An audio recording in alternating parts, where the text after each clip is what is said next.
Hey y'all, it's Kim. So I'm down a different rabbit hole just for a little bit. I, I was watching Tucker Carlson with the guy that used to be former CIA, like operator or whatever they're called. And his name is John Kirikou. I think it's Greek. Anyway, he's been on several podcasts and he mentions that after 9/11 that they actually had like basically a Senate torture report, like basically how they were treating the prisoners, I guess in Gitmo when it was still operational. I don't know if it still is or not. Out of curiosity, I want to look through this just to see what all they are saying. And because he was saying how they use waterboarding and all kinds of stuff. I mean, but this report, it's declassified, so it's like anybody can look it up. How true it is, because we know we can't really trust the government, whatever. I mean, at this point, I don't take everything like seriously because, they'll do all this stuff, right?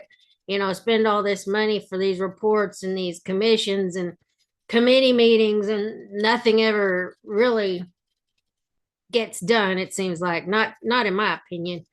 But anyway, so this is from the 113th Congress in the Senate. It says report of the Senate Select Committee on Intelligence Committee study of the Central Intelligence Agency's detention and interrogation program, together with foreword by Chairman Feinstein, however she said her name, and additional and minority views, December 9th, 2014, ordered to be printed. It's kind of hard to see. Let me see if I can zoom this in a little. So these are the names on here. Dianne Feinstein, I guess, California chairman, Saxby Chambliss, Georgia vice chairman, John D. Rockefeller, West Virginia, Ron Wyden, Oregon, Barbara Mikulski, Maryland, Mark Udall, Colorado, Mark Warner from Virginia, Martin Heinrich, maybe from New Mexico, Angus King from Maine, Richard Burr, North Carolina, James E. Risch, Idaho, Daniel Coates from Indiana, Marco Rubio from Florida, Susan Collins from Maine, Tom Coburn from Oklahoma, Harry Reid, Nevada, what is this, officio, Mitch McConnell, Kentucky, ex officio, Carl Levin, Michigan, ex officio, and then James Inhofe, I guess that's what that says, from Oklahoma, ex officio, and then David Granis, staff director, Martha Scott Poindexter, minority staff director, and Desiree Thompson Sale is the chief clerk. So United States, Lake Committee on Intelligence, Washington, D.C., blah, blah, blah, December 9th, 2014. The Honorable Patrick Leahy, President pro tempore, United States Senate, Washington, D.C., 20510. Dear Mr. President, on behalf of the Select Committee on Intelligence, today I'm filing with the Senate a classified committee report titled Committee Study of the Central Intelligence Agency's Detention and Interrogation Program. The report was approved by a 9-6 vote of the committee at a meeting held on December 13th, 2012. On April 3rd, 2014, I announced that the full classified report had been updated and that the committee had voted to send the updated executive summary and findings and conclusion of the study to the president for declassification. The additional and minority views were also submitted for declassification at that time. I am filing today the full classified report with the Senate in its final form. The full report will be maintained by the committee and is available for senators to read in the committee's secure office. In addition, I'm submitting to be printed with an official Senate report number the declassified executive summary and findings and conclusions, including the declassified additional and minority views. The entire classified report will be provided to the executive branch for dissemination to all relevant agencies. The full report should be used by the Central Intelligence Agency and other components of the executive branch to help make sure that the system of detention and interrogation described in this report is never repeated. Thank you very much for your support of the committee's study of this program. Sincerely, Diane Feinstein, I don't know, the chairman. And then basically here's the table of contents.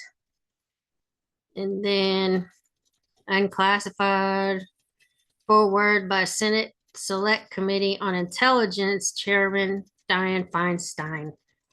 And then approved December 13th, 2012. Why did it take that long? Like 16 months or something? That's ridiculous. Updated for release April 3rd, 2014, and declassified revisions December 3rd, 2014.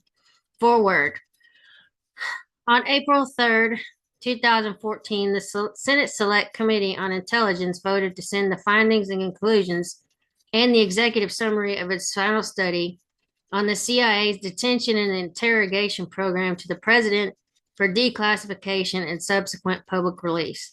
This action marked the culmination of a monumental effort that officially began with the committee's decision to initiate the study in March 2009, but which had its roots in an investigation into the CIA's destruction of videotapes of CIA detainee interrogations that began in December 2007.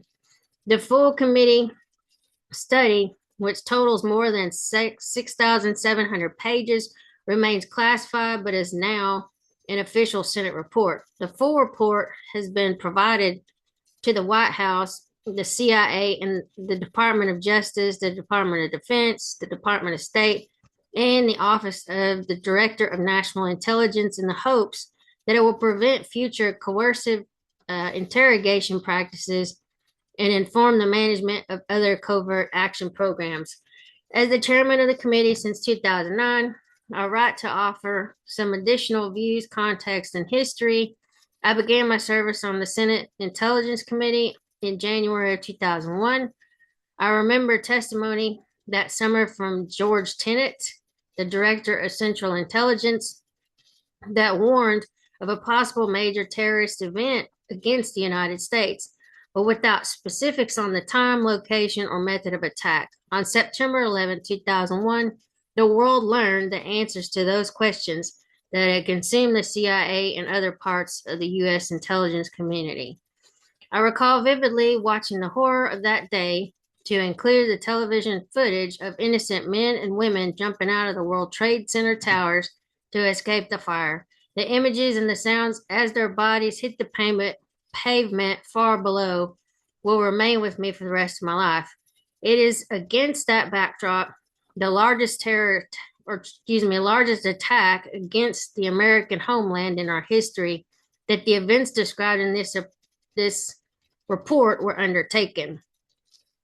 Nearly 13 years later, the executive summary and findings and conclusions of this report are being released. They are highly critical of the CIA's actions, and rightfully so. Reading them, it is easy to forget the context in which the program began, not that the context should serve as an excuse, but rather as a warning for the future.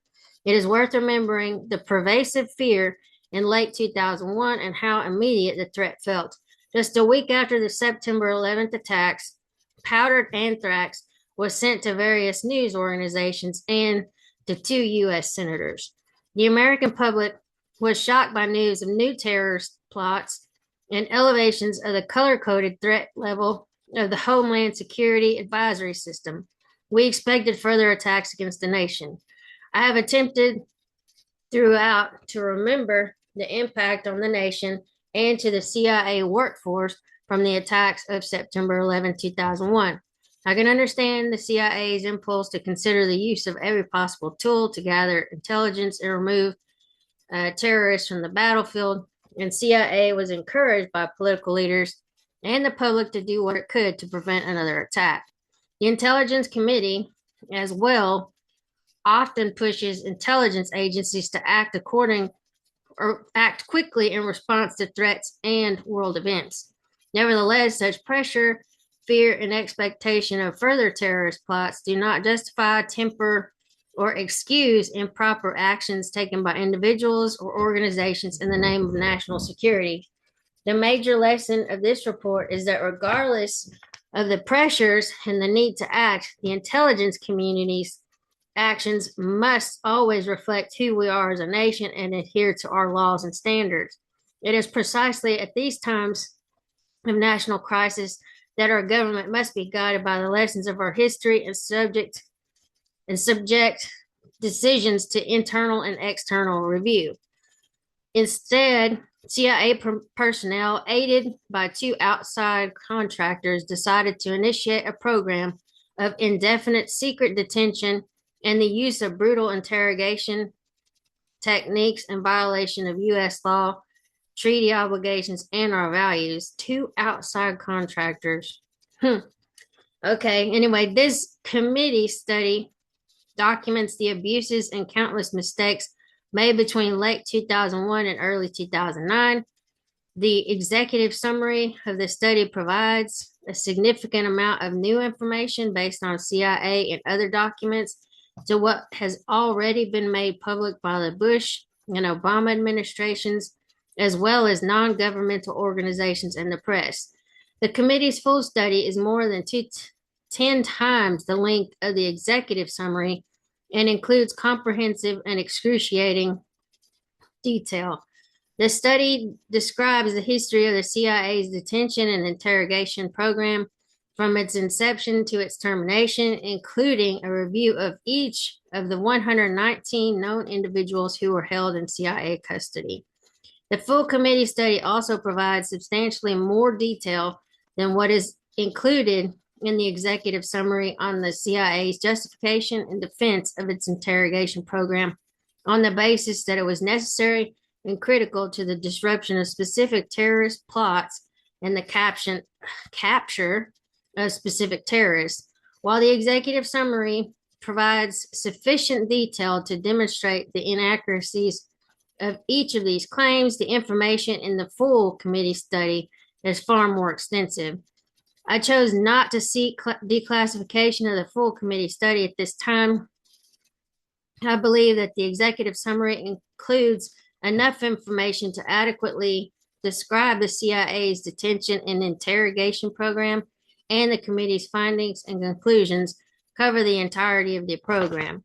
Seeking declassification of the more than 6,000 page report should have significantly delayed the release of the executive summary. Decisions will be made later on the declassification and release of the full 6,700 page study. In 2009, when the effort began, I stated in a press release co-authored with the vice chairman of this committee, Senator Kit Bond, that the purpose is to review the program and to shape detention and interrogation policies in the future. The review is now done. It is my sincere and deep hope that through the release of these findings and conclusions and executive summary, that the U.S. policy will never again allow for secret, indefinite detention and the use of coercive interrogations. As the study describes, prior to the attacks of September 2001, the CIA itself determined from its own experience with coercive interrogations that such techniques do not produce intelligence, will probably result in false answers, and had historically proven to be ineffective. Yet these conclusions were ignored. We cannot again allow history to be forgotten and grievous past mistakes to be repeated. President Obama signed Executive Order 13491 in January 2009 to prohibit the CIA from holding detainees other than on a short-term transitory basis, and to limit interrogation techniques to those included in the Army Field Manual. However, these limitations are not part of U.S. law and could be overturned by a future president with the stroke of a pen, and they should be enshrined in legislation. Even so, existing U.S. law and treaty obligations should have prevented many of the abuses and mistakes made during this program. While the Office of Legal Counsel found otherwise between 2002 and 2007, it is my personal conclusion that under any common meaning of the term, CIA detainees were tortured. I also believe that the conditions of confinement and the use of authorized and unauthorized interrogation and conditioning techniques were cruel, inhuman, and degrading. I believe the evidence of this is overwhelming and incontrovertible. While the committee did not make specific recommendations, several emerged from the committee's review. The CIA, in its June 2013 response to the committee's study from December 2012, has also already made and begun to implement its own recommendations. I intend to work with Senate colleagues to produce recommendations and to solicit views from the readers of the committee study. I would also like to take this opportunity to describe the process of this study. As noted previously, the committee approved the terms of reference for the study in March 2009 and began requesting information from the CIA and other federal departments. The committee, through its staff, had already reviewed in 2008 thousands of CIA cables describing the interrogations of the CIA detainees Abu Zubaydah and Abd al-Rahim al-Nashiri, whose interrogations were the subject of videotapes that were destroyed by the CIA in 2005.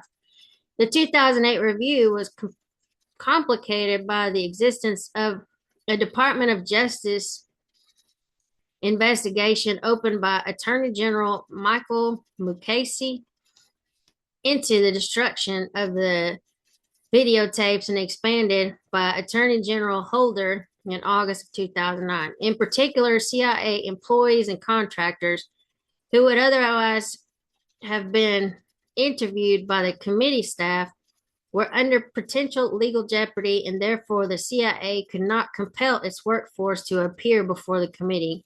This constraint lasted until the committee's research and documentary review were completed and the committee study had largely been finalized.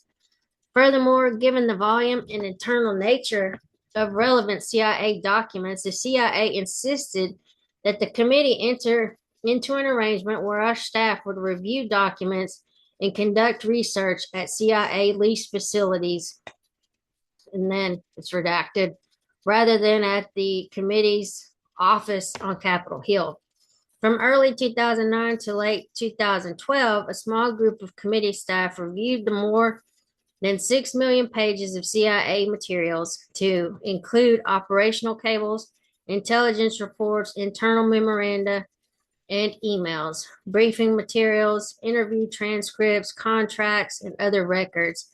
Draft sections of the study were prepared and distributed to the full committee membership beginning in October 2011, and this process continued through to the committee's vote to approve the full committee study on December 13th, 2012. The breadth of documentary material on which the study relied and which the committee study says or cites is unprecedented. While the committee did not interview CIA officials in the context of the committee study, it had access to and drew from the interviews of numerous CIA officials conducted by the CIA Special or Inspector General and the CIA Oral History Program on subjects that lie at the heart of the committee study, as well as part or past testimony to the committee. Excuse me, I keep messing that up. Okay, following the December 2012 vote, the committee study was sent to the president and appropriate parts of the executive branch for comments by February 15, 2013. The CIA responded in late June of 2013 with extensive comments on the findings and conclusions based in part on the responses of CIA officials involved in the program. At my direction, the committee staff met with CIA representatives in order to fully understand the CIA's comments and then incorporated suggested edits or comments as appropriate. The committee study, including the now declassified executive summary and findings and conclusions, as updated, is now final and represents the official views of the committee. This and future administrations should use this study to guide future programs, correct past mistakes, increase oversight of CIA representations to policymakers, and ensure coercive interrogation practices are not used by our government again. Finally, I want to recognize the members of the staff who have endured years of long hours pouring through the difficult details of one of the lowest points in our nation's history.